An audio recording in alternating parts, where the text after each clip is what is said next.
വീണ്ടും വാർത്തകളിലേക്ക്. കോഴിക്കോട് കുതിരവട്ടം മാനസികാരോഗ്യ കേന്ദ്രത്തിൽ നിന്നും 4 അന്തേവാസികൾ ചാടി രക്ഷപ്പെട്ടു.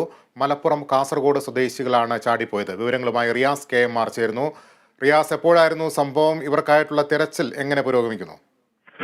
ലിബീഷ്, ഇന്ന് പുലർച്ചെ 5:30 കൂടിയാണ് ഈ സംഭവം ഉണ്ടായത് എന്നാണ് പോലീസിന് നൽകിയ പരാതിയിൽ കുതിരവട്ടം മാനസികാരോഗ്യ കേന്ദ്രം അധികൃതർ വ്യക്തമാക്കുന്നത്. ഇത് സംബന്ധിച്ച് വൈകുന്നേരമാണ് കുതിരവട്ടം മാനസികാരോഗ്യ കേന്ദ്രം അധികൃതർ കോഴിക്കോട് മെഡിക്കൽ കോളേജ് പോലീസിന് പരാതി നൽകുന്നത്. തുടർന്ന് Kozhikode medical college ACP KE പ്രേമചന്ദ്രന്റെ നേതൃത്വത്തിലും ഒപ്പം പോലീസ് ഇൻസ്പെക്ടർ P അജിത് കുമാറിന്റെ നേതൃത്വത്തിലും പോലീസ് അന്വേഷണം നടത്തി. 3 മലപ്പുറം സ്വദേശികളും ഒരു കാസർഗോഡ് സ്വദേശിയുമായിരുന്നു രക്ഷപ്പെട്ടത്.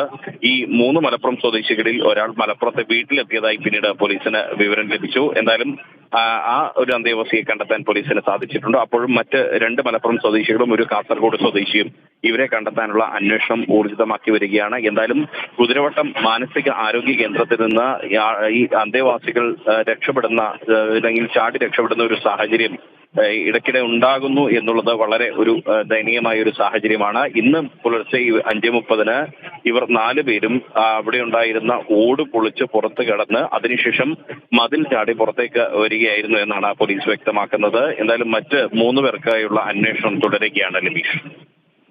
ശരി റിയാസ്. കോഴിക്കോട് കുതിരവട്ടം മാനസികാരോഗ്യ കേന്ദ്രത്തിൽ നിന്നും അന്തേവാസികൾ ചാടി രക്ഷപ്പെട്ടു. 3 മലപ്പുറം സ്വദേശികളും ഒരു കാസർഗോഡ് സ്വദേശിയുമാണ് രക്ഷപ്പെട്ടത്. രക്ഷപ്പെട്ട ഒരു മലപ്പുറം സ്വദേശിയെ വീട്ടിൽ കണ്ടെത്തിയിട്ടുണ്ട്. മറ്റ് 3 പേർക്കായി തെരച്ചിൽ തുടരുന്നു. വിവരങ്ങളാണ് റിയാസ് KMR നൽകിയത്.